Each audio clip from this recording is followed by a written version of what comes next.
Hi guys, welcome to Save Continue podcast, where we talk about video games and video game related stuff. This here is Tommy Schialpi. Shelby, good morning.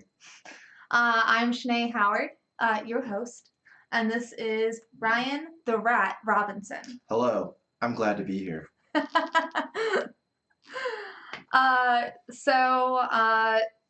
said, every week we get together, talk about video games, video game related stuff. We do have some video game related news to start off with. Yeah, so the only thing of any interest to me right now, and there's not a lot going on, right, this time of year. So Metro's getting ready to come out, right? It is this month, actually. It's been available for pre-order on Steam for many months now. Many people have already pre-ordered it on Steam. It is now an Epic Game Store exclusive, at least a timed exclusive, right? Yeah. So if you've already pre-ordered it on Steam, you can still have the Steam version, but it is now pulled from pre-order, so you can no longer pre-order it on Steam. You have to get it on Epic. I think it's interesting. Like, is Epic a paid service? No. Okay. And actually, it's $10 cheaper on Epic. I just like when Epic first announced that they were doing this store, I immediately thought there's no way this can be successful. Yeah, that's what he said. That's what you said, Tom. And then they announced their terms with developers, publishers, as far as the percentage that they get paid versus what they would get paid on Steam. Yeah. It's a more favorable split. It is a more favorable split. But like, I'm of two minds on this. Like, one, it's cool that like, okay, it's still on PC. Right. You can still play it. You can get it even a little bit cheaper than you would have before. Right. Which is nice. But like, I almost think of it as consoles, in that like, depending on what launcher you want to use. Yeah. Right. There's some people that they just want to play their games on Steam. Yeah. They don't want to play out of a different launcher, which I do think is understandable. Steam has achievements, Epic doesn't. Maybe you want those achievements. Yeah. I understand that doesn't matter to everybody, but some people it does, right? I mean, Steam has, I know that the Epic Store is still very, very new. Yeah. And they're going to be rolling out more features as time goes on. But, I mean, Steam been there like, 15, 16 years. Yeah. And so by then, they've got all these quality of life stuff that the Epic Store at this point doesn't have. But savings are a good thing. Yeah, the savings are a good thing. It just seems kind of sleazy to just pull it, like. What was crazy to me? So close to launch. Is even after they made the announcement that they were going to be launching exclusively on the Epic Store. Yeah. For like an hour or two, they were still taking pre-orders after that on Steam. Which is fine. Like, those pre-orders, you can still play it. You will get that on Steam if you pre-order it on Steam. But if I care about playing it day and date, then I gotta because I don't think that they were giving refunds for those pre-orders. No, but you will still get it on the original release day if you pre-order it on Steam. It's not like you'll have to wait till it comes to Steam. That's good. Yeah. It just seems kind of sleazy to me. And I feel like Epic is really like, they're like all hands on deck here, which makes sense, right? You have to be. But I just think there's better ways of going around it. Yeah. And like, part of that's the fault of who's publishing this, Deep Silver or THQ Nordic? THQ. Yeah. And apparently, that wasn't apparently that was a divisive decision even internally. Yeah. So it doesn't seem smart, and the game's going to sell well because it's coming out on just about everything. It's not on Switch, but right. Xbox and PlayStation and all that. The game will sell well. I think PC sales are going to suffer because of this, even if it is cheaper. I have a little bit of Nintendo news. Go on. So Nintendo's gonna launch their first full retail store in Japan. Okay. Like a brick and mortar store. Mm-hmm. Right on. And then also Mario Kart got pushed back to the summer. You're talking about the mobile version of Mario Kart Tour. Yeah. They also announced Dr. Mario for mobile devices. I saw that. And they put out that video last week. I know we're a little bit late on it, but they put out that video last week talking about Metroid Prime development starting over with Retro, which I think is cool. Like it was cool of them to do that. You know, it was cool of them to say, "Hey, we fucked up. We're making a bad game, so we're not continuing with that." You know, Yeah. and we're giving it back to the original developer. The biggest concern there is like Retro's been working on something for years. Okay, so like as far as the whole Retro Metroid thing, like it's cool that Retro's doing it, but at the same time, like Retro's been working on something for years now. Yes. Are we going to see that, or is that scrapped? You know, Yeah. because to be quite honest, I would rather see another Donkey Kong Country from Retro than Yeah. Metroid. And I love Metroid, but I don't think as many people like Metroid as some people think. it doesn't sell the numbers people think it does. Neither does Zelda Yeah. until Breath of the Wild. Yeah. And I don't foresee Metroid having its Breath of the Wild moment anytime soon. Yeah, I mean, who knows? Yeah. Last one was what is it? Team Ninja Yeah. that did Other M. Mm-hmm. Um, Then they had that Federation Force thing. that's different, but yeah. It's got Metroid's name on it though. But it's interesting, right? Because like rumors of their meeting says that Retro pitched it to them, right? And it says that they showed them a playable demo in their pitch, Yeah. and it also says that they have a remaster of the original trilogy ready to go. Hmm. Is any of that true? Who knows? We'll Yeah. see. But I hope so. I mean, that'd be real cool. I mean, now that we are always going to have to wait additional years for this game, Yeah. which I do think is the right thing to do, having the original trilogy would be nice. Mm-hmm. Yeah. So this week, though, we are going to be talking about level design. It's a good segue, Shanae. Thanks. Happy birthday. Yeah, it's Well, also my birthday. Shanae, don't you want to talk about Kingdom Hearts a little bit? I mean, that is what you've been doing, and that did just happen this week, right?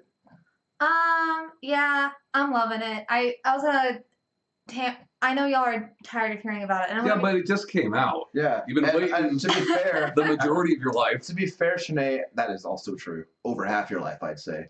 To be fair, no, I'm tired. I'm 13 tired. years. I'm tired of hearing about Dream Drop Distance and Birth by Sleep, but you've talked very little. The only thing I've seen you talk about Kingdom Hearts 3 is you did some Instagram posts. Yeah. That's all I've heard you talk about. So talk about your experience with your new favorite game. I love it. I know there's a lot of criticisms out there about the game, with Such as the script not being great, which it's never been great. Let's just like put that out there. Okay. On the Disney World part. On the part where it comes to like Sora and like the darkness and like organization members, I think it's been okay. People also complaining about certain voice actors, which yet again I don't have a problem with. Not enough Tom Hanks. Some people, the Gummy Ship seems to be like pretty split. Like people either love it or hate it. I've never been down for the Gummy Ship, so I've heard like steering and camera movement are like mapped in a strange way. yeah, they're inversed already. Yeah. So, well, at least the But not even the that, vertical. but like turning the ship will not automatically turn the camera, so like you kind of have to like do both at once. Yeah, you have to. Yeah, you have to Yeah. really steer into it. Yeah. Yeah. So, but I've never been like a huge fan of the Gummy Ship or the mechanics or like actually flying around, which sucks because I would like to enjoy that part. I just like it's not for me, and that's okay. Like other people love it.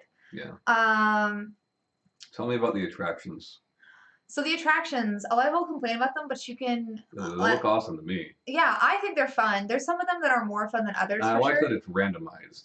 Yeah. So you don't spam the same one. Like you're forced into variety. I What like are you that. talking about? So when you've like done enough hit points, it'll like kind of or like hit the correct enemy. The teacups, right? You will like it'll pop up to like press a button, triangle in my case, to like do an attraction attack, and so you can either Rides. yeah, so like rides from like Disney World, like there's like there's like a Splash Mountain one, there's I want to see teacups, the Splash Mountain. there's the pirate ship that goes back and forth, that's pretty fun. There is the Splash Mountain one's actually like Train, right? my least favorite. The train one is only on certain boss fights. Is there a Star Tours one? No. And Oh. then there's a carousel one. Mm. The carousel one is a rhythm one. Yeah. So I don't So know. you're bad at that one. So I am mediocre at that one. Okay. Also people complaining that's too easy, which actually on that one I think is a fair complaint. But Why? just because it is like pretty easy. But also Kingdom Hearts 2 is pretty easy before they added critical mode. So I hope that they do the same thing with this Do one. Kingdom Hearts games have difficulty settings? Yeah. Okay, so bump that shit up. I keep Oh, hearing. I so keep hearing the the word highest- proud. Proud is like their hard. Proud. Proud. Proud is their hard. It's easy, standard, proud, and then in games that have it, critical. So proud on Kingdom Hearts 2 was pretty easy as well before like critical came in. So so it is a fair criticism that's an easy game, but it's also something that they fixed in past games with like adding that new feature on there. I'm assuming that eventually they're gonna do this with Kingdom Hearts 3. So Sometimes I like a good easy game. yeah, like Kirby? I'm pretty into like the story because I obviously did not get that video out before Kingdom Hearts 3 came out. So some of the stuff that's been like headcanon and has like just been kind of like said that like in between the lines, like Hold between on. the games. You have a Kingdom Hearts headcanon? Well, it's like I call it headcanon, but it's accepted theories because it doesn't necessarily outright say it. That's called but, fan can. But it but it heavily implies it with like the way they do the cutscenes and like the way people are talking and just even like off comments people have made. Sure. So some of that stuff that they are already confirming in this game. So like I've heard there's actually quite a bit of that. yeah. So there's things that like we think is obvious, and it's I had a couple moments where like Sora or like Mickey doesn't know something. And I'm like, didn't they already figure this out? I'm like, oh yeah, this is stuff that I've seen that they haven't. Right. So they are explaining in a way because like the characters are like figuring it out. So it's not it doesn't feel like awkward to like go back over it. Like sometimes it does in games. And I like that. And I think that not a lot of people have talked about the fact that like all these theories that we've been putting out there that everyone has accepted as facts, they are now actual facts in this like series as far as the canon goes. The only complaint I've heard, and I'm sure you've heard more than me because I'm not like actively seeking out Kingdom Hearts 3 information, is that there's like a severe lack of Final Fantasy. Yeah, a lot of people have complained about that for years in the Kingdom Hearts series. But apparently it's like very noticeable. Like it's very noticeable in this. I think it's well, it's because Well, I was gonna say because like wasn't that like when the first Kingdom Hearts came out, like isn't that like part of what they sold it on? Yes. Is like the two worlds colliding and then like. And from what I understand, as every time I see Kingdom Hearts, like even in pictures and stuff like that, there's less Final Fantasy than the previous. Yeah, I think that has a lot to do with there are like more Kingdom Hearts characters now than before, you know? Well, it's also just because so before really where they put like Final Fantasy characters is in like your kind of Waypoint world. And you don't really spend a lot of time at that, like like a Waypoint world now. What's a Waypoint world? Like kind of like just like not really a hub? I don't like a hub. Yeah. They've described in the past like when all the other worlds were destroyed, the people who were displaced like ended up going to this one town, or like in Kingdom Hearts 2 like they describe it in a different way. But like I mean yeah, it's just kind of like a little hub area. Hub world. Yeah, a hub world. I'm gonna start referring to Peach's Castle in Mario 64 as a Waypoint world. I mean, you knew what I meant though. Sure. So it's still funny. Yeah, so you don't really spend a lot of time in that, so you don't really have like an area to really connect to like any Final Fantasy characters. Sure. But I don't really feel like, for me personally, like Kingdom Hearts has ever been about Final Fantasy. Well, Ryan is right. The first game was sold on that. Yeah. Well, it's like those two things. A lot of that Cloud feller. But I think that like it still feels like a Final Fantasy storytelling. Yeah. In like with Disney shit. Yeah. With its own like world stuff, and there's a lot of things where they like make fun of themselves and like jokes that people have been saying for years. Yeah. And that's really nice as like a longtime fan to see. Sure did take a long time for us to get here. Yuck yuck. Yeah, things like that. It's like oh, we haven't seen this person for years, which in story lore it's not been years. Well, I mean, isn't time relative in Kingdom Hearts? Like it's not linear, right? For some people it is. Ryan, you just have to accept this is something that we know nothing about. Eventually you will, though. You know what I read recently? Because I was curious as to like why it took them 13 years to make this game come out. And they started over. Yeah, I didn't know that. They switched over engines. You didn't know that? I mean, I never really cared about Kingdom Hearts, so I just didn't know that. Yeah, there's like things like that. There's like references to like jokes people have made like in the past Kingdom Hearts games, like the Olympus Coliseum. has cheering, but there's no one in the stands, and it'll pan around to the stands, and no one is there. You just hear cheering. People are hard to ridicule. So like there's like things about that, like kind of like put in there. It's pretty fun. Like I'm enjoying the heck out of myself. I'm doing a blind playthrough, and uh, I'm because I'm like about to be to the Pirates of the Caribbean world, which I Mhm. fucking hate Pirates of the Caribbean worlds. No, dude. So I heard somebody this week say like they hate Pirates of the Caribbean, but like that is the best world apparently. You get your own pirate ship, man. I don't know. Okay, I just know that I have yet to like any of the Pirates of the Caribbean shit inside of Kingdom Hearts. I just like any of the worlds that have been live action. But you love Davy Jones. Yeah. No, I don't. Yar. No, I don't. Uh, So I've been going back through and like it has like there's a bunch of collectibles and stuff. So I've been going back to the worlds that I like yeah. already before I play Pirates of the Caribbean. Just so I get bored with those worlds and then maybe Pirates of the Caribbean will seem more exciting. One of the more interesting tidbits that I heard about Kingdom Hearts in the past week is that Woody is voiced by Tom Hanks' brother. I did not know that. Yeah, so I guess because you know how they had to get satellites for a lot of them where use archive footage or something. Yeah. But they got Tom Hanks' brother to do Woody, and I thought that I was want really Square Enix next to mash up Dragon Quest and the Muppets. I want them to match up something with Kane and Lynch. Well, they did with Tomb Raider. I do like though. I mean maybe it's just Or like Hitman. Wait, they don't own Hitman anymore. Never mind. maybe this is just me reaching, but I personally feel like Sora in the Monsters Inc. world looks very like the character design looks very similar to what his original character design was supposed to be, which is supposed to be like this like lion-esque like character Sure. and not like look like a little boy. And so Like a Thundercat.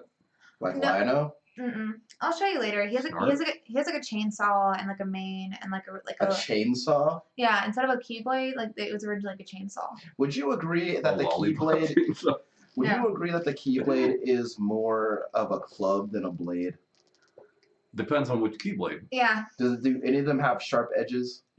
There's one with a wing. Cool. Yeah. Because they all look like clubs to me.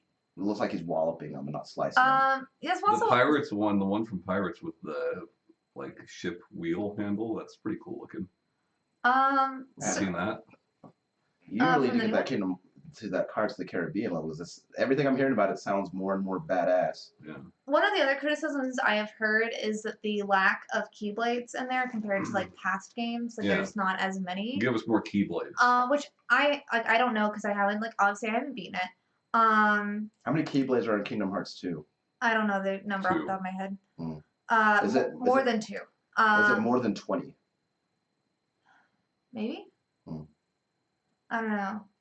It's a good amount. Well, you know what? I'm glad but- you're enjoying it. But yeah, like I was going to say, like with the Keyblades that we have more variety of what they can do compared to past games. Right. And I really like that because each of them like if They feel distinct. yeah, because each of them once you hit a level, like kind of like it might pop up an attraction or it might pop up to do like a special thing with your Keyblade. Yeah. One of them turns into a giant hammer, which is super fun and I like love a that. lot. That's the Toy Story one. Yep. One of them like turns into like a little like shooting guns thing. Yeah, they all like are very distinctive in like what they can do as like and also their stat bonuses and like their like special thing. Sure. So I don't know. I really like all of that. I'm loving it. Ba-da-ba-ba-ba. I don't have any criticism so far. Good. That's awesome. So, For a game you've waited that long for, yeah, that's awesome. I was as someone who is not a Kingdom Hearts fan, I was worried for my friends who are because it is very easy to wait that long for something to happen and for it not to live up to your expectations at all. Yeah, like I think like the closest comparison of recent years would be The Last Guardian. Mm-hmm. You know, because people waited for fucking ever for that game. Almost as long. And like the reception of that was very mixed. You know, whereas the reception for Kingdom Hearts 3 seems to overall be pretty positive. Yeah, I've seen a couple people like say they don't like it or like it's disappointing to them, and That was bound to happen. and it's for some of the criticisms that I have said, and like it's like Yeah. and they have all of those together. But But like people were like bitching about the IGN review, and like IGN gave it like a 8.5 or something like that. Like that's a really good game, you know. Sure. yeah, I think people have with this series, I mean with a lot of things, but this series for sure, like rose-colored glasses. Sure. thinking about all of the like past games because there's a lot of criticisms you can make about it. But like overall, I love all of them. Yeah. Well, I shouldn't say all of them. There's some that I had to like You love trudge them through. all. Every Trudge single one. through. But yeah. Yeah. And also another one of the criticisms that I've heard is some of the worlds as far as their this is a good segue. Some of their level designs are kind of boring. Like there's like two worlds in particular, Frozen and Rapunzel, that they say is pretty boring and wastelandish. Um, I don't feel that way. Like Kingdom Hearts 2 had some pretty bad like level designs on a couple of them, and Kingdom Hearts 1 definitely did. And I don't know, like because of how interactive and like the variety of things you can do in this game, I'm enjoying it. I don't feel like it's boring. I was watching somebody stream that like for like 10 minutes on Twitch a few nights ago, and they were in what I believe was the Monsters Inc. Yeah. place, and the level that I saw in there, it wasn't particularly interesting. It just had a lot of lasers. That's because you were in the basement part.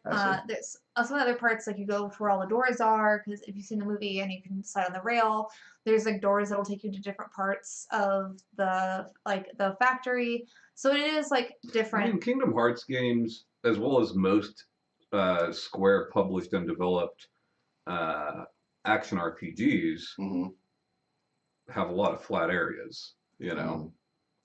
Yeah. Like even if you think about like Crisis Core, right? Like that's almost a completely flat game. Yeah, you know. I guess now that I think about it. Yeah, when Square does action RPGs, that's not uncommon. Yeah, and then they've added like some different mechanics from like especially a lot from Birth by Sleep and one's like Birth by Pete. Yeah, and Dream Drop Distance. And one is like a flow. Is Birth by Sleep the one with Zipper Pete in it? Yes. Okay. I have no idea actually. Is it? Zipper Pete's in Kingdom Hearts 2. Okay. But like flow motion is like you can like use flow motion. It's from Dream Drop Distance, and you can use some of the worldscape to like do different stuff. Like you can air slide into like a wall and it'll like bounce you back and stuff, or you can like swing on something and it'll do like a different attack. So even if it is a flat spot, most of those areas have things that you can play off of, and like each like area kind of has like different things for the most part. Sure. So it does like feel like even if it is like a flat spot, like there is some differences between them. Yeah. And I don't know. I'll say that. Yeah, it's super pretty. Although 100 Acre Woods looks pretty uninspired. I hate 100 Acre Woods. That and like Pirates of the Caribbean stuff. I just like. I don't know that Pirates of the Caribbean stuff. I saw that water and the ships and the. I don't know. Yeah, it looks awesome. I'm doing a blind playthrough, but I did look up all the collectibles. Well, spoilers: there are water and ships in the Pirates of the Caribbean. Yeah, well, I did look up the collectibles for 100 Acre Woods when I got there because I wanted to finish it and never go there fucking again. It's all honey based, right? Oh bother! I fucking hate that. You don't like Winnie the Pooh? I don't like it in my Kingdom Hearts. It's so boring. I hate it every time. I'm going to attempt Winnie the Pooh, but I can't. I don't have one. Yeah. So loving it so far. Like I said, I think the level design complaints. I can see why they're there, but I disagree. I can see why they're there, but at the same time, like, have you played no other Square RPG? You know? Yeah, and also like. This might be some people's first RPG, like ever. I'm sure it's somebody's. Yeah. I'm sure, but I feel like most people buying this game have played the other games. Sure. You know, probably because like they have this whole thing to like try to catch you up on what's going on so far with like these little videos and whatnot. They have many of them. Yeah. It like in the menus of the game. Yeah. But from what I hear, they don't do an adequate job. No, because most of them don't have like. Well, that sounds like it would be like hours of footage, right? But maybe it should be, you know.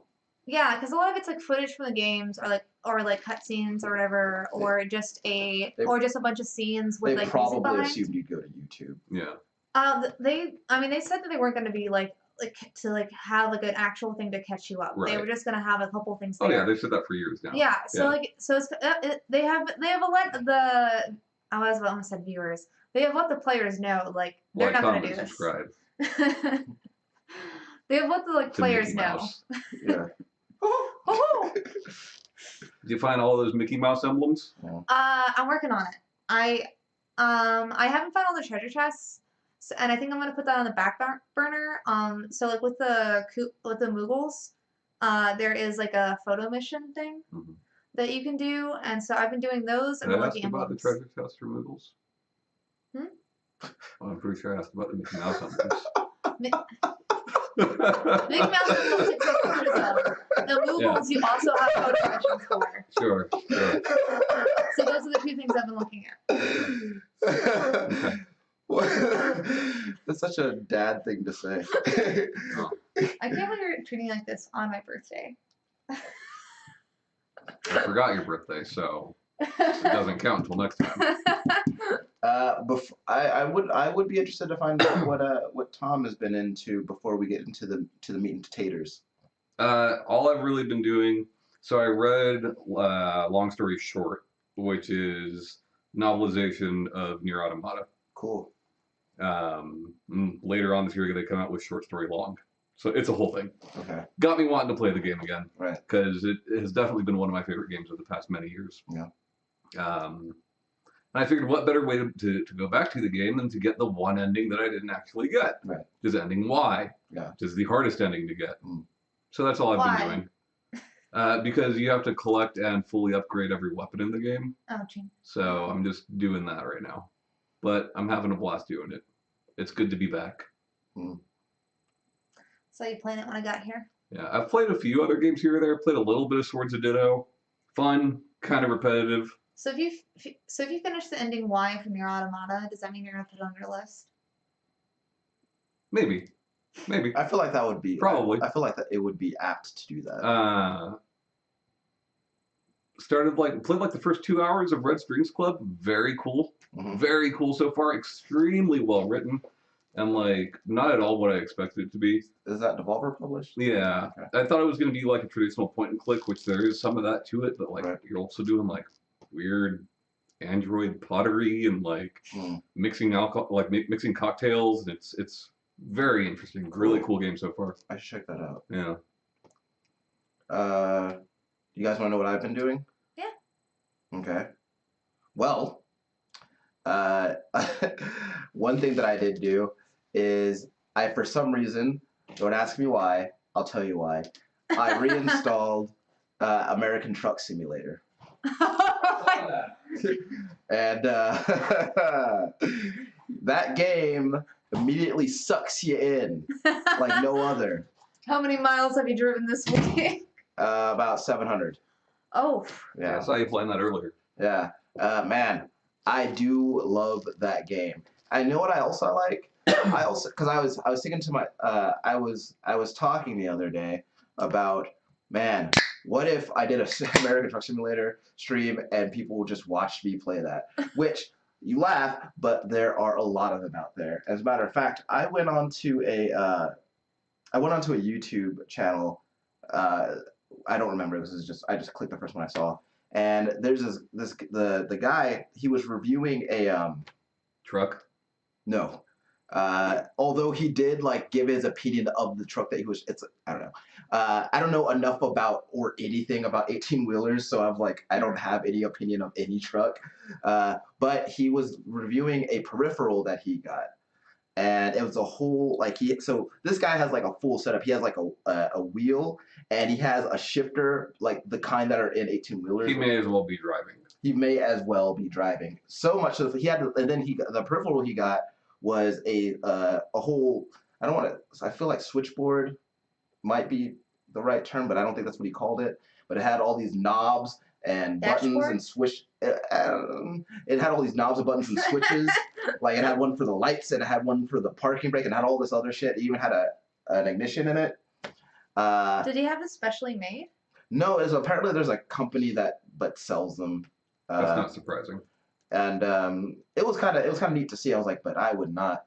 Like I like American Truck If you're Simulator. gonna stream it, I need you wearing a trucker cap. I got one. I need you with a big gulp and a bag of sunflower seeds. All right, and I gotta spit the seeds.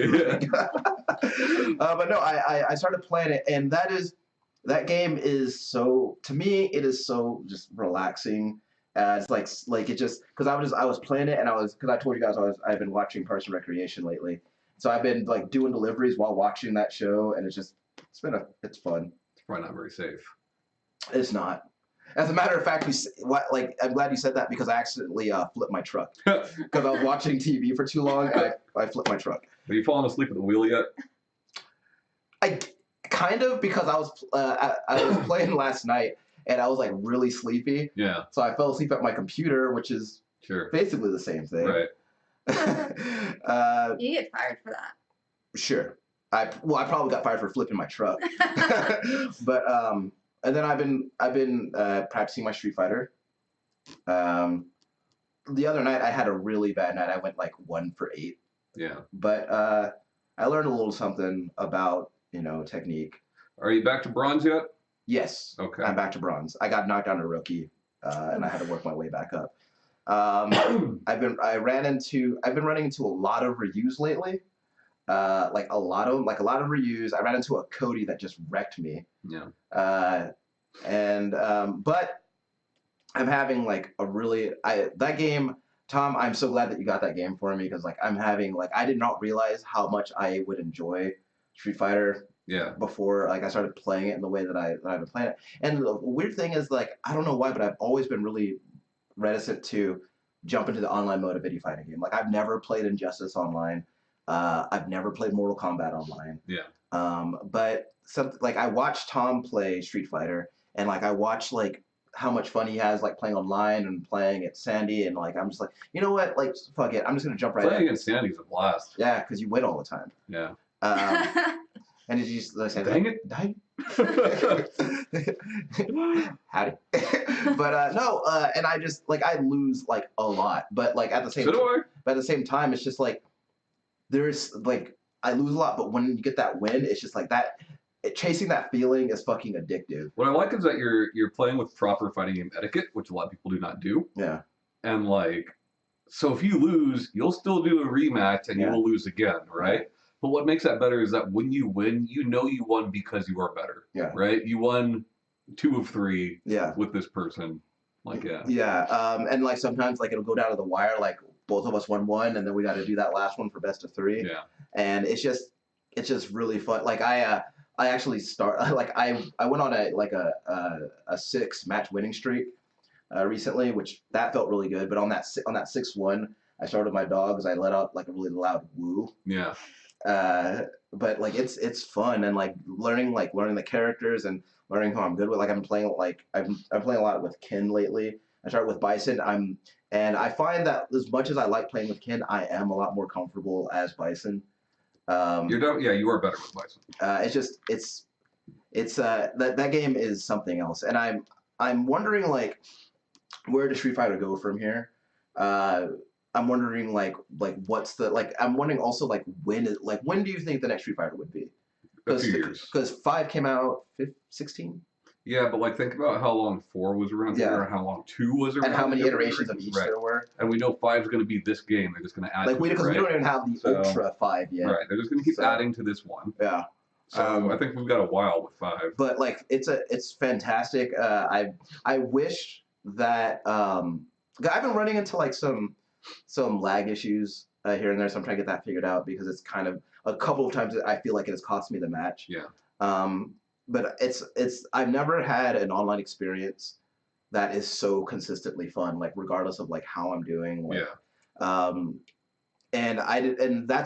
I'm wondering because I'm putting all this time into Street Fighter, and Mortal Kombat comes out in a couple months, and I'm wondering like, and if I really like Mortal Kombat, like I feel like Street Fighter is gonna fall by the wayside. I mean, it's a different beast. They're very different games. Yeah. This game does look like it's trying to be more Street Fighter than previous Mortal Kombat. Yeah. But like I don't know that like I don't know if I have it in me to like split my focus between 2 fighting games. Like in the same way that I can't split my focus between 2 open world games or anything like that. I'll be giving it time for sure. Especially like Boone just confirmed that all the cosmetics are just that. Yeah.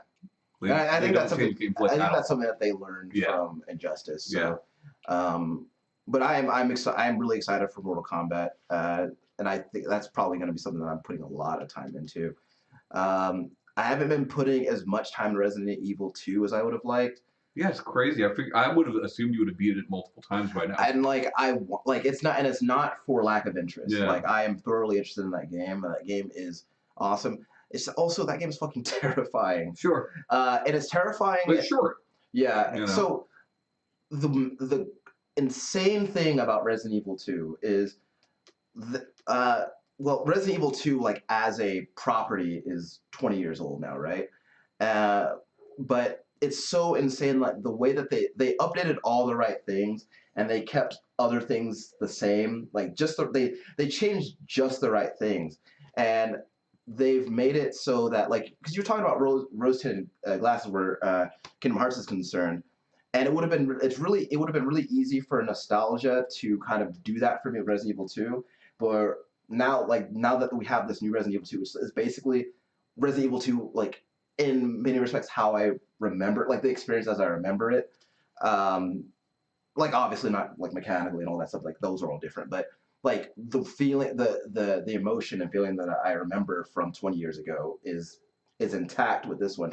And one of the reasons I haven't finished it yet is like that game is like, you guys know, like I can't like with horror games, it's like it's so difficult for me, and I knew that when I bought it, but still like with that game it's terrifying and it's fucking gross. Yeah. And so like there are times where the game is just too much for me. Yeah. And I have to play it in like really short bursts, but I do love it, and I actually Are you doing Claire A or Leon A? Leon A, and then I'm gonna go through and do Claire B. So I've heard Claire A and Leon B seems like the best as far as like cohesive story. Right. You know? Yeah. I think part of why that game is so terrifying though is I pointed out last week how great that game looks, and I think that's a big part of like how scary it is. I was like, these zombies look fucking real, and, Yeah. and that especially on PC, man. I played the one shot demo on PlayStation and PC, and like it is noticeably better on PC. Yeah, and also like they I think part of what makes them so unsettling is like the way that they move and the way that they sound, and in the original Resident Evil 2, like if you want to get away from a zombie, just go into the next room. Yeah. But there are no loading screens in this one, so like everything is just one giant room. Yeah, like it's just like there are no loading screens like anywhere, right? See, I think like you trade one for the other, and this kind of goes to level design. Yeah. In that like. There's no loading screens, so zombies can chase you, so that makes it harder. Yeah. But at the same time, the old games were fixed camera angles, so you couldn't see a zombie until you turned that corner. Right. You know. And then there were many times where that would get you chomped. Right. So I think it goes both ways. You know? So yeah, and on that, like they've changed some aspects of the police station, right? But there are things. There's a third floor now. Yeah, which is okay, and like but. There are some things. There are like these little things that I remember about the layout of that police station, right? Like the dark room, right? I remember that the dark room is basically the same place it was in the original release of the game. Like you have the dark room, and then there's a stairwell right there, and it's still the same, right? In this new game, but yeah, that game is fucking terrifying. We're gonna stream some of it tonight. I like contextually how they explain that like it was a museum. Yeah, because like that was the thing that I used to think about like with original Resident Evil. Why is all this shit here? Yeah, I was like, what kind of police station looks like this? Like I haven't been in a lot of police stations, but I'm pretty sure most of them. Which I really liked about like the original Resident Evil remake. It went in depth with a lot of shit that was left out of the original game. You know, explaining stuff. So yeah. Yeah. So level design. Yeah. You want to start it off, Tom? Well, I mean, what are we going to talk about? Are we going to talk about what we think is good level design? I mean, I've got examples of what I can find to be good level design, and I've got a couple of questions concerning level design for you guys. But what do you guys want to talk about? Yeah, you're gonna give your examples of good level design, and then, because what constitutes as a good level design obviously is dependent on the genre. And I also can think it depends on like what you can do in that level. Right. Like even if it's like action RPGs, we're talking about like Kingdom Hearts, that like people can say a couple rooms are boring, or like a couple of the worlds are boring, but like I don't think they are because you can do so much in that like space.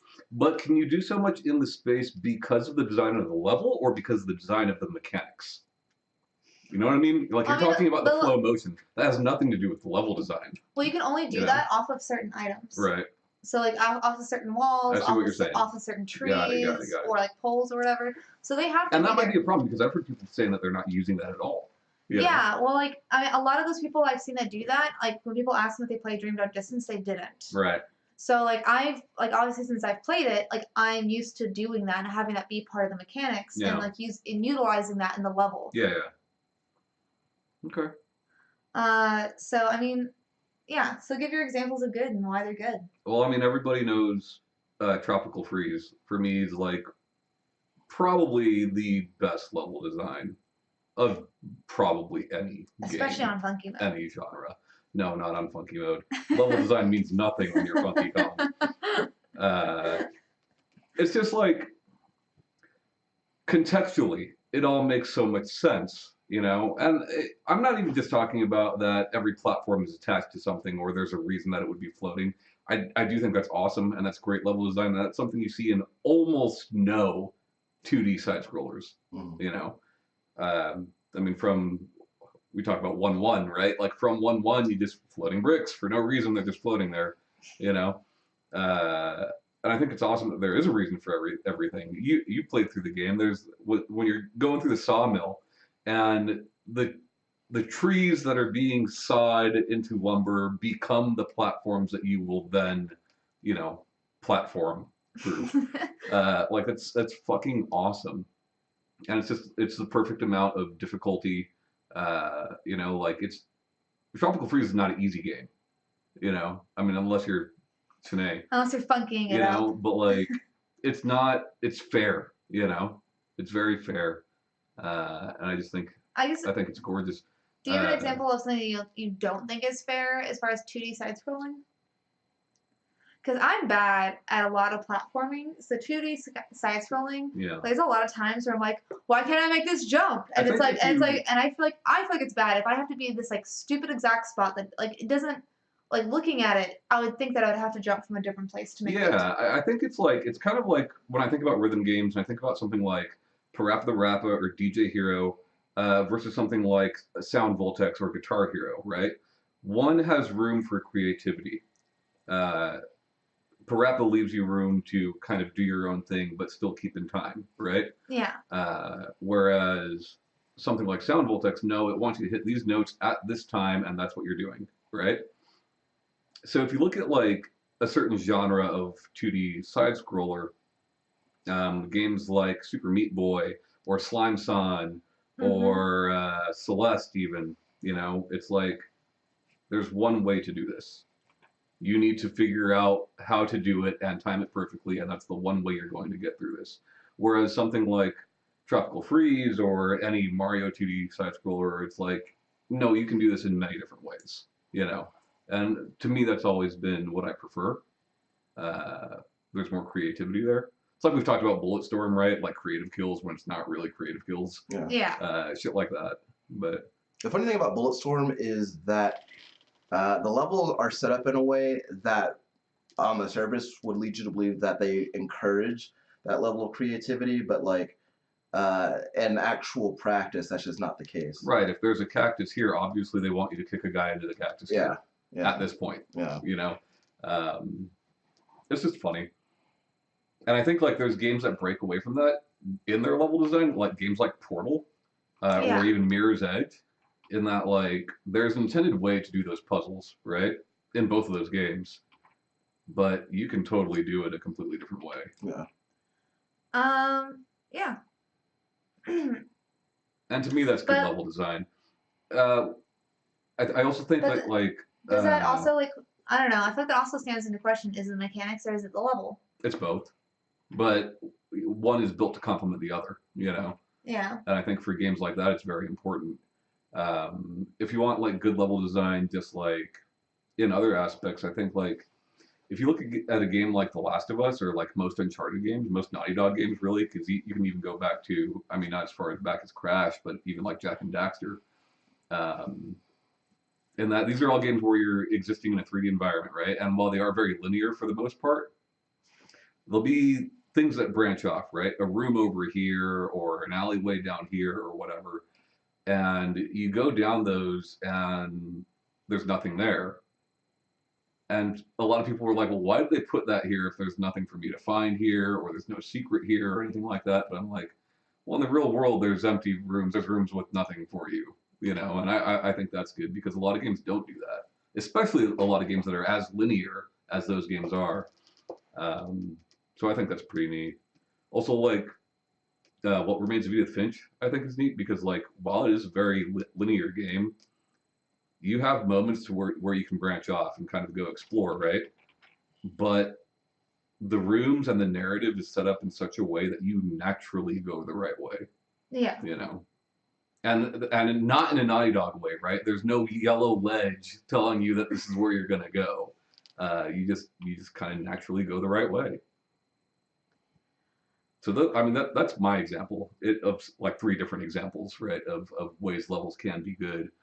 There's other stuff, right? Like Smash Brothers. Everyone wants Final Destination, right? Mm-hmm. Is that good level design? Competitively speaking, it is. Yeah. Right? But like at the same time, it's one flat platform. Yeah. You know, like so it can be or it could not be. Yeah, because I think that when you get to the question of good level design, I think that when you ask someone that, you're asking are you asking is it mechanically good, Right. or is it stylistically good? Right. Sometimes it's both. Or contextually good. In the case of several of those games I listed, with Final Destination, that's mechanically good, right? But it's not particularly interesting. And I think about I talked just now at length about Resident Evil 2, and I think about a lot of the level design in the series kind of really it indicates what kind of experience that they wanted you to have, right? So with Resident Evil 2 with Resident Evil both 1 and 2, we have it's a closed area, right? Like you're in a big building, but it's a contained area, right? And a lot of that is like a lot of blind corners, a lot of narrow corridors, and it invokes that claustrophobic horror style of game. Yeah. And because you're walking through like a hallway, especially with the fixed camera angle games, you're like, I don't know what's gonna be done on the next corner. And It's fucking scary, right? But then you get to you can even see it when they were doing with Resident Evil 3, because Resident Evil 3 became a lot more open, right? And Resident Evil 3, before the game, before they went to the sequels, Resident Evil 3 is of the original trilogy. That's the game that is more of an action game than the other two, right? The first two were definitely more puzzle solving survival horror, but Resident Evil 3 feels like an action game at a lot. And they give you things in a level the levels are set up where regularly enough you're given a means of producing more ammunition and different kinds of ammunition and all these different kinds of guns, and there's even if you turn the difficulty down enough, they're giving you a light machine gun to just plow through zombies with, right? So the level design opens up a lot more in Resident Evil 3, and they put more zombies on the screen and make it more of an action game with kind of the same kind of puzzle solving elements of the first two games. But then you get to Resident Evils 4 and 5. I haven't played 6, but you get to Resident Evils 4 and 5, and so many areas are just fucking open, wide open areas. When I think of Resident Evil 4, I immediately think of that first area where when Leon enters the town and everybody's going coming after him, and it's this huge town. You can run around a bunch of in and out of different buildings and all that. And then I think about Resident Evil 5 and that part really early on with all the buses and everything. You're kind of climbing over shit and there are a lot of obstacles in the way, but you're moving in a very free form way, and it's very that. But again, Resident Evils 4 and 5 are very much action games, and I think that the level design evokes that. They build them as in the promotional materials. Especially I remember this with 5.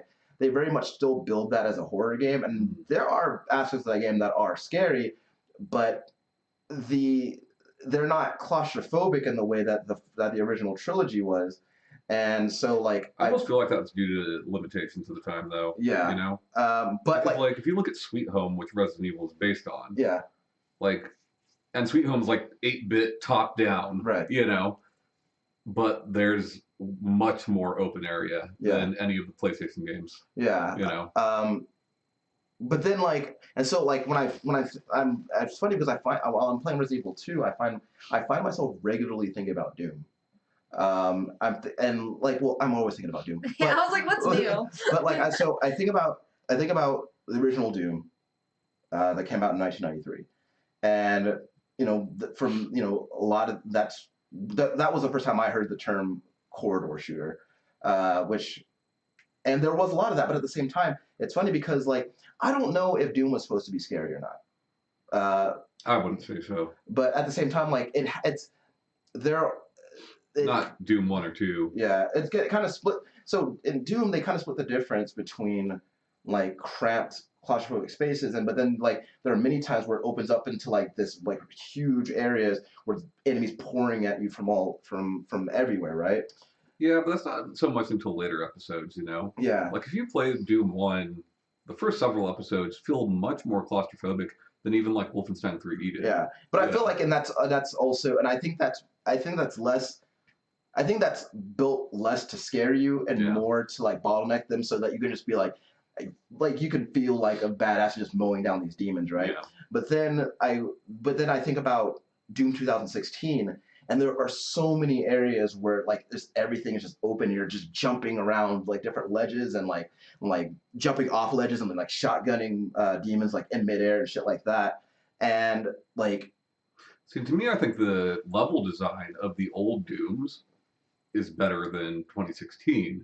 2016's level design is cool. There's more verticality to it because you have, you're aiming up and down, right, which we weren't doing before. Right. But like in Doom 1 and Doom 2, you can get through those if you are good enough. You can get through those without killing much of anybody. Right. And Doom 2016, while I do think it's a fantastic game, does something that I really hate in modern gaming, in that like most of that game is come to an area, you are stuck in this area until you kill everything, and then you can move on. They're locked in here with you. Yeah, and that's just like that's so boring to me. And it's funny that they do that because the first time I saw that in an action game was Devil May Cry. And I don't think Eternal's going to do it as much. Yeah. Because like just the gameplay we've seen of Eternal seems to not complement that style of gameplay at all. Yeah, Doom Eternal seems more to be with that that grapple or whatever, I don't remember what they called it. Mm-hmm. It seems to be more about traversal than anything else. Yeah. And I feel that Doom 2016 was very much about evoking that fast-paced twitch shooter gameplay, like from games like Quake 3 and games like that, right? See, and it's not as fast as Quake 3. Yeah. It's about the same speed as old Doom. Right. Which I like, but but like I think that a lot of what informs the Doom 2016 level design is about being this I think a lot of it is about being this like unstoppable force. Yeah. And just having a room full of bad guys, and just again I do think that it is all about them being locked in a room with you. And just ripping them apart. But at the same time, the reason that they give you the speed and the reason that they give you the verticality is because if you're standing still, you're going to die. Sure. So in that sense, they're taking power away from you. Yeah. Now, like I like that better than because it forces you to play aggressively. Aesthetically, those environments look more pleasing than say Gears of War, where there's a bunch of waist-high walls. Right. Because those are obviously there for gameplay. Right. Whereas in Doom 2016, it's masked a bit better. Yeah. But yeah.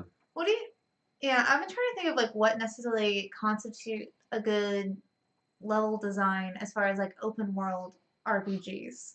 which would in that case just be entire game design for the most part. Yeah. Open world's hard to do, right? Yeah, like I'm trying to think of like what makes it good. Because there's like aspects of a lot of games that I think are good. Mhm. Like we've talked at length about Breath of the Wild. I like it when you climb mountains, you get cold. When you're in hot places, you get hot. Like having the actual like level design affect like your character, I think is good for open world games because it just adds another thing in there. Yeah. And that's like the whole point of those games is to have all of the game stuff. I think like we've definitely seen the growth of good level design in open world, right? Like Liberty City in GTA 3, while at the time was fucking amazing, Mhm. now seems kind of just Yeah. very flat Yeah. almost, you know? Um, but like, Because and then same thing, like I think about like, I loved Fable 2, but like there's nothing really great about that open world. It's kind no, of just, you know, it's just what you can do in it. um, That's all there is. Is yeah, what you can do in it and the story you're getting told along it. And I just can't think of any. I can't think of any open world like RPG or even MMO that I even like. Oh, this is a super fun like level to play. Like or like as far as the design goes. I mean, yeah, there've been like some pretty parts. Don't get me wrong. Like I've seen a lot of games like have things that are aesthetically pleasing, mhm. but the actual like terrain and things you're dealing with aren't that fun. I think it depends a lot on the kind of. I think that with open world games, I think it depends very much on the kind of feeling that you're trying to evoke with that world.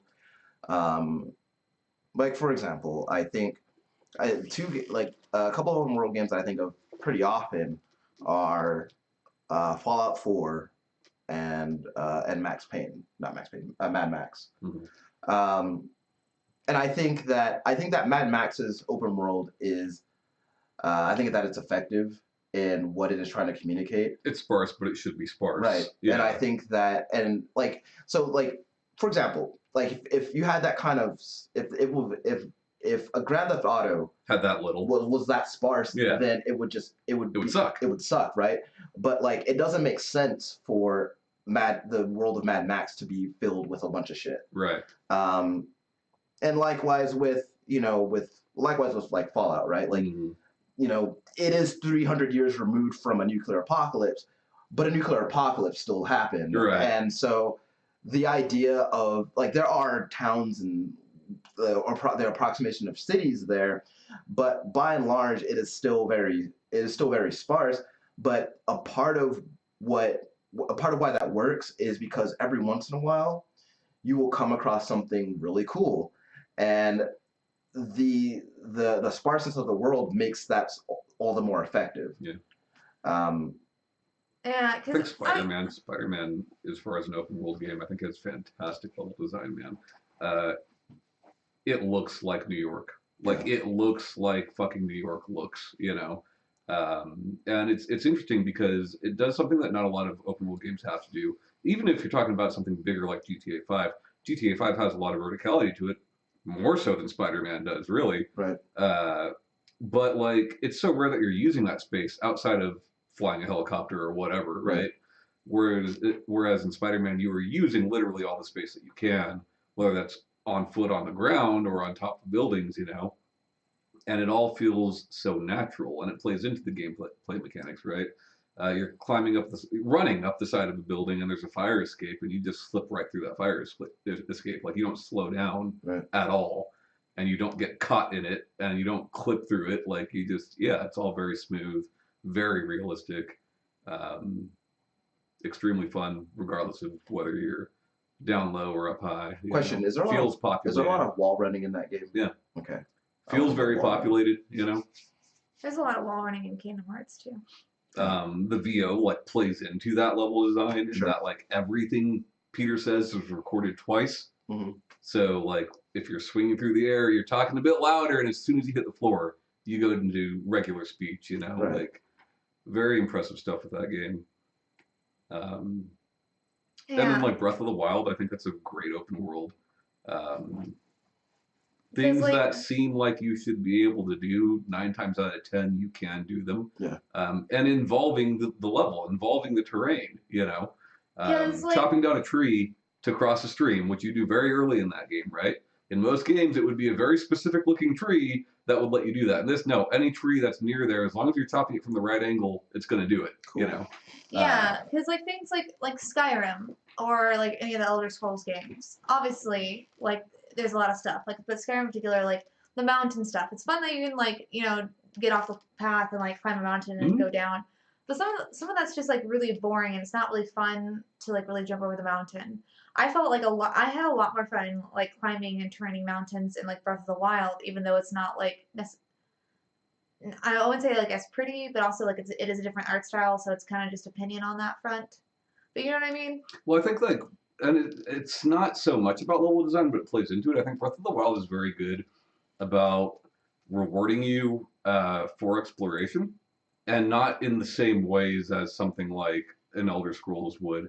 In that, like, you see something that looks interesting, whether it's a high mountain or the end of a river or whatever it might be, and you're like, I'm just gonna go to there just for the fucking sake of going there.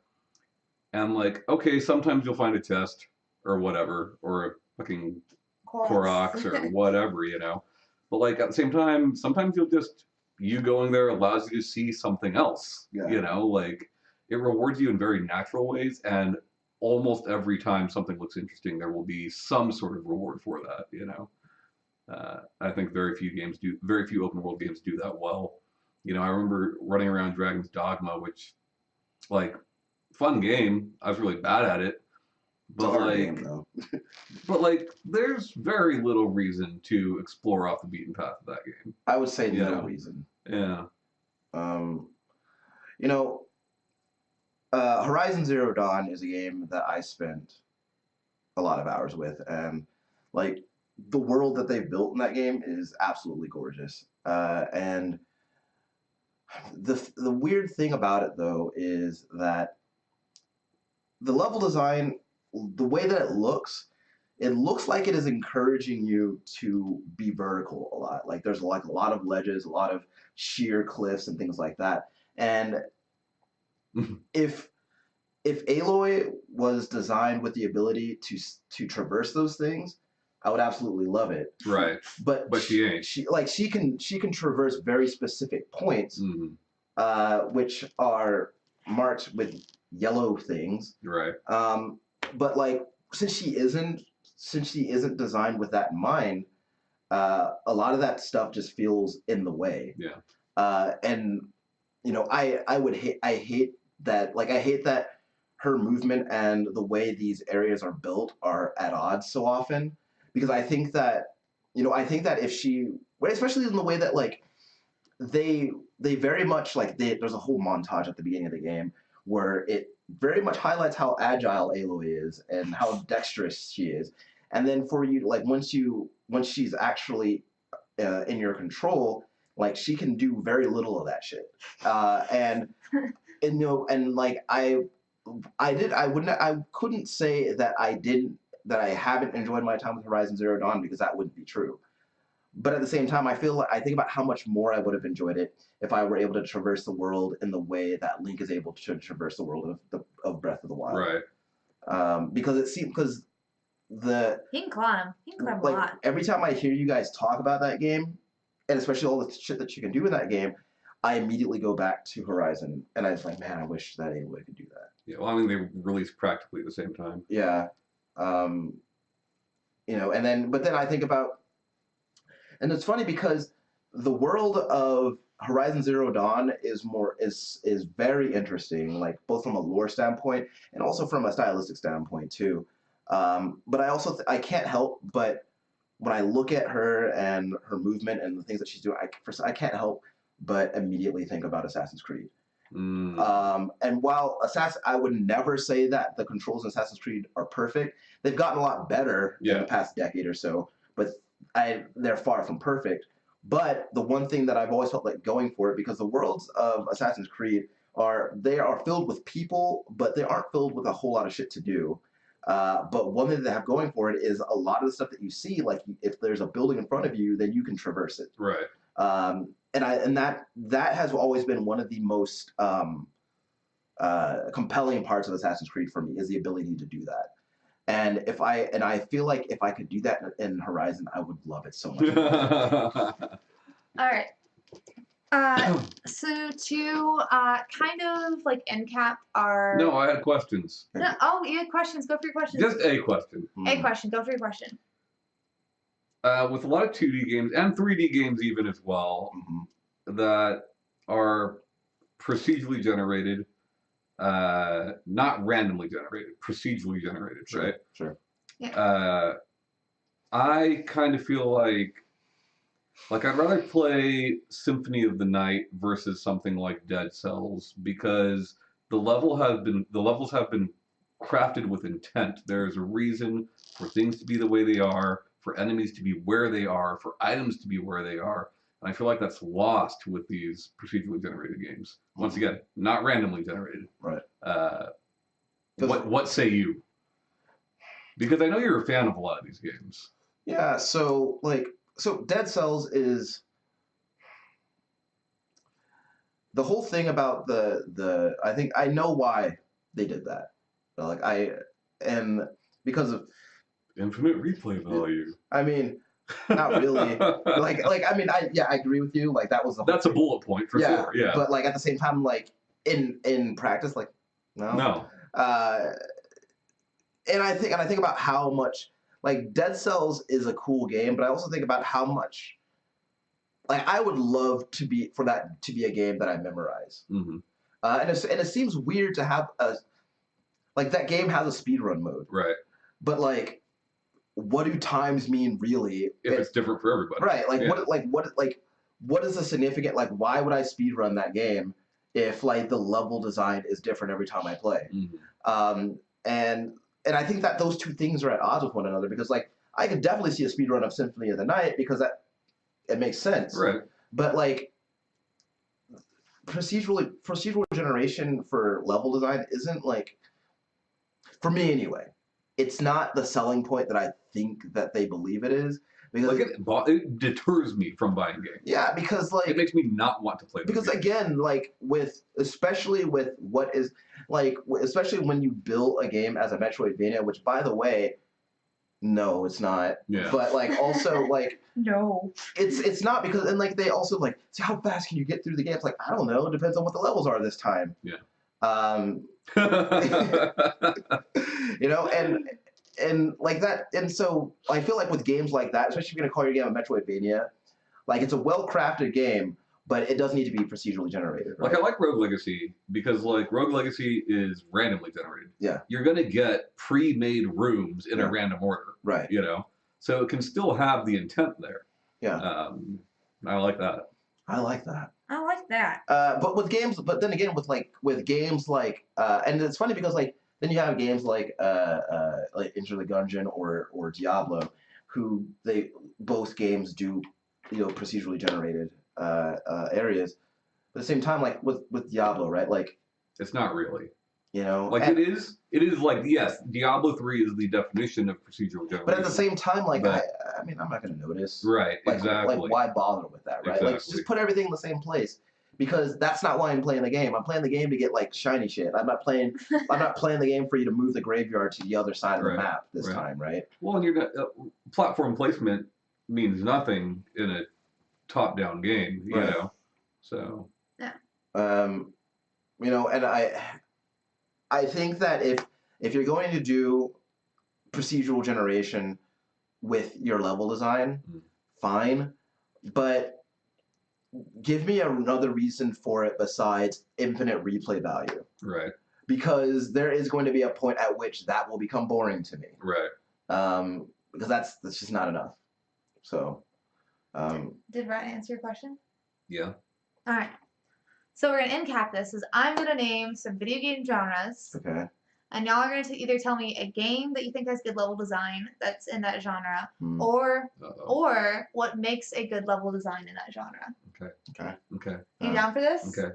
Are you down to clown? Okay. Okay. So 3D platformers, since we've already talked about 2D platformers.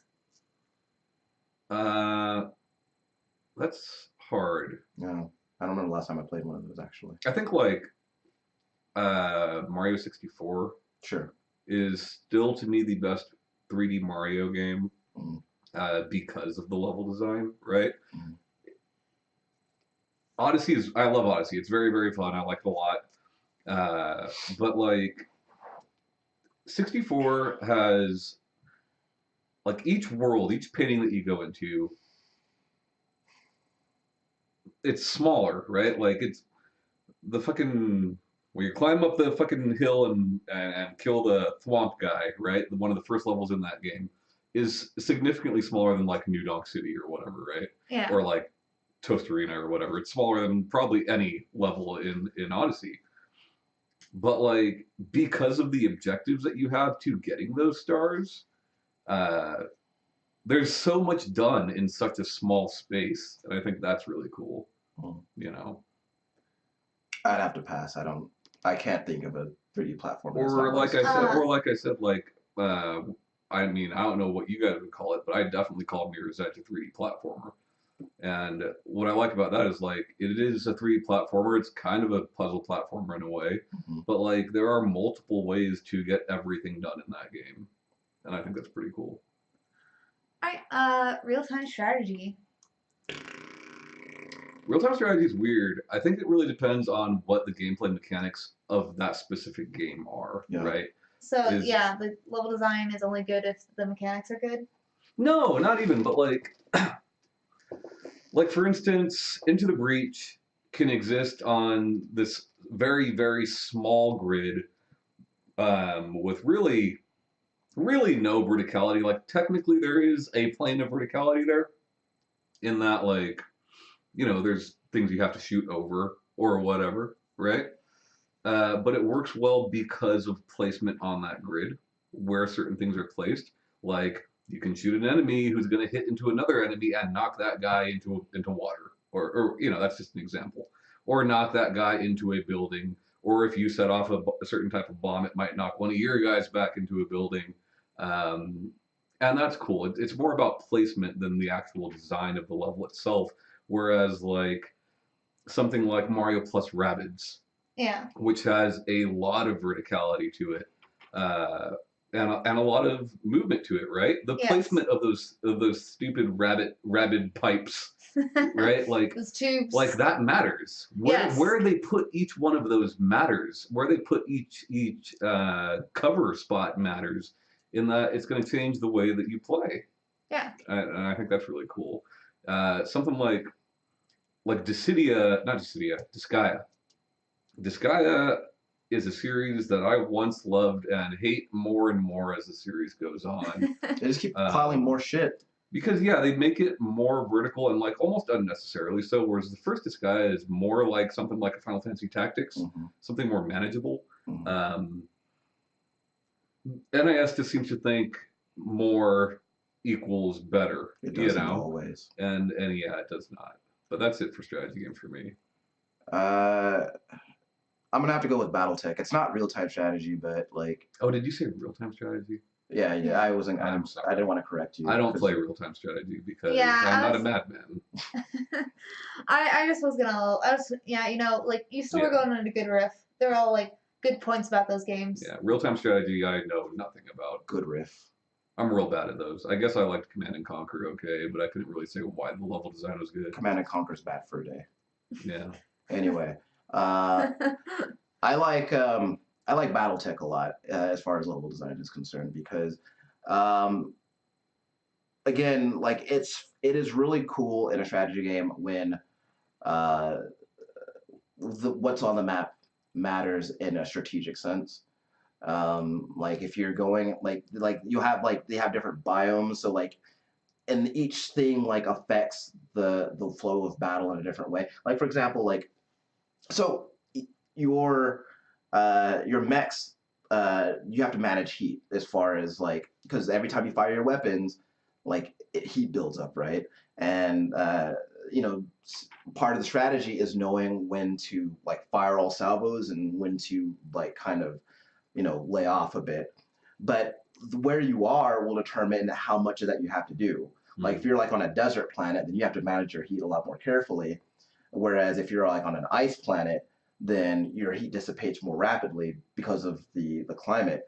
Or like if you're on like a more temperate planet, but like there might be a body of water, and if you're overheating, you walk the mech into the body of water, and he rapidly cools.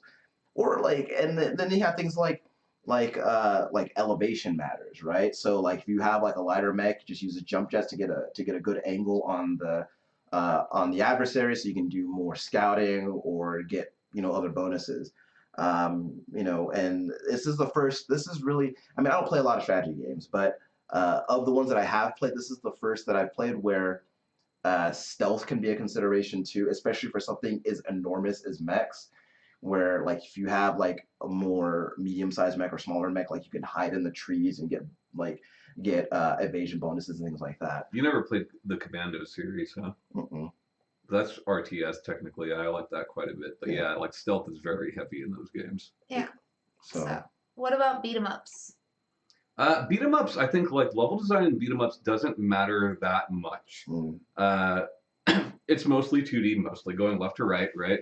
Um, and like you'll see things in like Streets of Rage 2 or even like Turtles Arcade where it's like, okay, we're going this way now, and then we're gonna come down a little bit, and then we're gonna go this way some more. And like every single beat 'em up has to have an elevator stage. mhm. Like it's just a rule. But what I like about what I think is good level design, not necessarily from a gameplay standpoint, but from a contextual standpoint, I think Streets of Rage does it better than most beat 'em up series Mhm. in that like we're going down a street and now we're in a bar and now we're in the back alley of that bar and oh we're in this park, but from the park in the distance of a 16-bit game we can see the baseball stadium that we will soon be approaching, and like It's so it's fucking like cohesive. It's really cool. it's telling you a story through the level design, and like it's an artistic choice Yeah. more so than it is a mechanical choice. Yeah. But And I think that like few beat 'em ups do that well. yeah, because like even like Final Fight, which is again, it's one of the greatest beat 'em ups of all time. But like as far as the levels are concerned, they're all like kind of disjointed. Like Yeah. between each level, like you're gonna get a map of Metro City, and then like this is where you're going next, and like it doesn't like and then I like that map though. yeah, it is really cool Because that map like kind of lets you know like how far along this you is are. where things are in Yeah. this fictional place. I like that a Yeah, lot. but Streets of Rage is really neat in that it like everything. It just feels like, especially it's as cohesive as a game of that era could be, Mhm. and it's really cool. It's of that genre, Yeah. you know. And also like speaking of beat 'em ups with elevator stages, that has one of the more stressful elevator stages I've ever played. Yeah. Because they just keep like these guys keep fucking jumping down this fucking shaft, and it's insane. And like Double Dragon has a little bit of that, Yeah. but it's far more prevalent in Streets of Rage. Honestly, like this game is a lot of shit, but I like what they do with the bouncer. And the cool thing about one of the, like because of the technology they had access to when making it, when going from level to level, like it's cool because like there's a little story beat between going to each area. Like this is why we're in the bar right now. Now we're at a subway station, but this is why we're in a subway station. This is how we got there. Right. And I like that shit. But again, like level design in beat 'em ups is a stylistic choice. But you notice when there are games that do really cool shit in their levels. Yeah. And then this one isn't like just one. But it is something I'm very curious about and kind of wanted to know is what do you think really makes the, I guess like best when it comes to like first person versus third person shooters. Mhm. As far as like good level design, what do you think the real difference is between the two that would make it a good level design for like a third person but not a first person, or vice versa? I think that third person is much more conducive to things like cover and stealth. Yeah. There are first person games that have stealth and that have cover, Yeah. but I feel like it always works better in third person, and I'm not sure why that is. Well, you think about I think about Killzone 2, and one of the things that they talked about when marketing that outlets would talk about when covering that game is the cover system that they were trying to implement, and like the way that they tried to implement that cover system in that game, and the way that like it was conceived, and I see what they were doing, and it is a novel approach, but in practice it just doesn't work. Yeah. And what I don't understand about first-person shooters that have a cover system is like, I understand that House of the Dead and Time Crisis are rail shooters. Yeah. But why can't you have a cover system that works the same way Yeah. in a first-person shooter? You approach cover and you push a button to pop out of it. Like, Yeah. why can't you have that? And so Perfect Dark Zero is an atrocious game.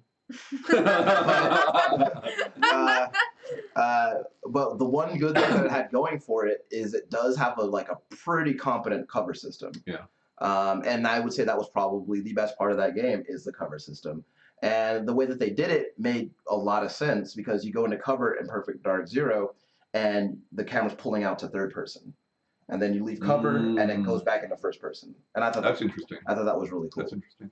But that is the only compliment that I will ever give that game. But yeah, as far as level design, I think that's something that third person typically does better. Yeah. Stealth and cover. Well, more of like what makes for a good level design for like each of those that like is uniquely different. Like obviously for like third person, good level design is like I got it one. has a lot of cover. I think that really depends on like what kind of game it is. Spec Ops: The Line. I love that. I like. It's very linear. It's very linear, but like, and you say like on paper, like they tell you like, okay, well, this is a third-person shooter in the desert, which to me, like when I hear desert, I'm usually like, okay, Nothing's gonna be there. but like rocks. they do cool shit with that, and they have like really cool set piece moments with that, because like they do a really good there's a really good tempo of indoor and outdoor sections in that game, and I think that it works really well with the pacing. And then they have those moments with those sandstorm moments that like they totally change the dynamic of how the level is played and how useful cover really is in that moment, because how useful is cover if you can't see anything, you don't know where anybody is. And I think that like if I'm thinking about third person shooter level design, I think as far as good ones, I think that one definitely comes to mind first. I think like that's such a like the question almost is broken in that like a game like Don't talk shit about my question. well no I'm not but like a first person game like Call of Duty versus a first person game like Dusk. Yeah. Right? They're both first person shooters. But very disparate. But the level design in Dusk would not work for Call of Duty, and the level design in Call of Duty would not work for Dusk. Yeah. It just doesn't work that way because the mechanics of the game are so different. Yeah, you're in first person. Yes, you are shooting, but like the similarities really end there. I think that kind of highlights why first person shooters aren't interchangeable. Yeah. Because and even third person shooters, right? Because like when you say third person shooters, like I think the thing that comes to everybody's mind right away is like Gears of War. Yeah. I don't know why that is, but like it is. At least for me, it is. When you say third person shooter, that's where my brain goes. They did a lot for third person shooters. But then I think of like Phantom Pain, and like Phantom Pain is technically open world, but there's really no reason for that game to be open world. No. Like each mission does feel like a level. Yeah. I like that. Yeah. It's like Uncharted or Gears of War is very linear. We're going down this narrow path from the beginning of the game to the end of the game, and that's what we're gonna do. And every now and then it's gonna open up, but we're gonna continue this. And the cool thing about Uncharted though is that like the levels all look huge, but things are arranged to kind of corral you in a specific direction. Whereas the Phantom Pain really does feel like these just bite-sized maps. Yeah. Like, even though it is an open world game. So I guess we could say that like a good level design is something that takes context and mechanics really into consideration when designing it. I mean, I don't think it has to be both. Or. Yeah. It's really hard to say like what are the ingredients to good level design because it just depends like what is your intent with that game? Right. And those, like the answer to that question is so disparate amongst not even across genres, but even within those genres. Like, what are you trying to do? Would you say developers' intent? No, I wouldn't say that. I would never say that. I was gonna give a really good segue into my next thing. Just so you would say developers intent. I would say that, yes, absolutely. Cool, because I have a game for you guys. Starting from now, we're gonna start doing like games, little segments after our topics, and Mhm. I'm gonna we It's don't less have effective when you explain it that way. yeah. though. Okay, I know. Just kind of do it, Okay, well, I'm gonna name some games, hmm and now you're gonna tell me the developer. I like. Did we do this last time? Yeah. Yes, but we did. But we didn't record it. Right. We Okay. recorded it. We just had Okay, no I'm ready. sound. I'm ready. So for those who are unaware, The uninitiated. the uninitiated, D3 publisher. I'm gonna name 4 games, and and as I name them, if they know it, they can just yell it out. And at the end, if they don't know it, All right. I'm just gonna tell them who it is. What do we get if we win? Points. What are the points good for? What do I trade those in for? I'll let you know at the end of the month. Okay. So first one, Costume Quest. Double Fine. Wait, There I forgot what we were doing. We're guessing the developer, right? Yeah. Yeah, Okay, developer. Got it. And Double Fine does publish games, but they did develop that game. Yeah, I made sure I Yeah. did the ones that they developed, not the ones they published. Yeah. All right. Well, I was also going to say Grim Fandango Remastered, Brutal Legend, and Psychonauts. Yeah. Wait, they were all the same one? Yeah. Fuck. Got the first one. Yeah. So, next one. Mm. Blood Rain. Oh, Majesco. Mm-mm. Developer. Oh. Terminal Velocity. Then I'm not gonna get this. Who? Like, what else did they do? You go, Connect Star Wars. What? Come on, you go. dude. Yeah. I had that. And Roadkill. What is that? It was a PS2 game. Man, yeah, I don't know. Yeah. Terminal velocity. Come on, dude. Good job, because I have no idea. Give me half credit for Majesco. You get half a point for that. Okay. Terminal Reality. Never, yeah, Never heard of that. I was that's made up. I was hoping that Terminal Velocity would like give it a hint as like It maybe. did not. All right. That's good though. That's good. You stumped us. I like it. Well, that's what I'm going for is like things that are like somewhat knowable. Call but this game Stumped 'em. This game's called Stumped 'em. Yeah, Stumpy. Yeah. No, Stumps. I'm not gonna call it Stubbs the zombie. that. Alien Breed. Keep going. The Escapist. Oh, I know that game. Leisure Leisure. Suit Larry. Sierra. Box Office. Sierra. Hits. Mm-mm. Oh my god, dude. Box Office Bus. And then last game, Worms. oh, Team 17. Yep. Stumped him. Stumped him over here. Yeah, I got stumped. So we got Tommy with 2 points. Yeah. And Ryan with half a Yeah, point. Tommy 2 points. Yeah. That's what they call That's a good one. Tommy 2 points. Yeah. So, If you didn't say Worms, I would not have had that. yeah, I was trying to do like That is impressive that you know who develops Worms. Yeah. Well, Team 17 does a lot. I was thinking about just doing all 4 just different Worms games. So because I'm also trying to get some variety in there, so it's like different like genres, and also it's kind of like, oh, they made that as well. Should I stop explaining the game? Well, I'm talking about what my thought process is when I'm making these. I like it. Yeah, I that's like some it. good level Yeah, it's design fun. you got there. Thanks. It was fun. So yeah, if you've agreed with us about any of the games that we mentioned that we think have good level design, or if you thought that we like blaringly forgot something that like has amazing level design, you can reach out to us on like Twitter, Facebook, Instagram. We didn't forget. It just wasn't good if we didn't say it. Hey, also, if you want to stump them, send some suggestions. Yeah, I would love that. I would love that. Yeah, stump them. but- You know what this reminds? You know what stump them reminds me Womp of? 'em. No, well, yeah, but Can I finish my Hold call on. to action? hold on. Can I finish? Can't Hold on. finish that segment anymore. Yeah, Go yeah. on. Yeah, but it's my birthday, so can I finish? Yeah, before I forget, Video Power. Remember on Video Power when he would ask them the question, you'd ask him the questions, Mhm. and he'd sit I on hate his you video, so much. he'd sit on his video game chair. Yeah, I Yeah, hate you so much. that's you. yeah, that's you, Shay. All right, cool. You're the video master. Feel the power. Yeah, Do I get a game gauntlet? yeah, you stumped him. Nice. Cool. So yeah, if you want to tell us about any games that you think have like really good level designs, or if you disagreed with us, let us know on like Twitter, Facebook, Instagram. We have a Discord that there will be a link to, a YouTube comment. Don't disagree with us. Yeah, we'll block you.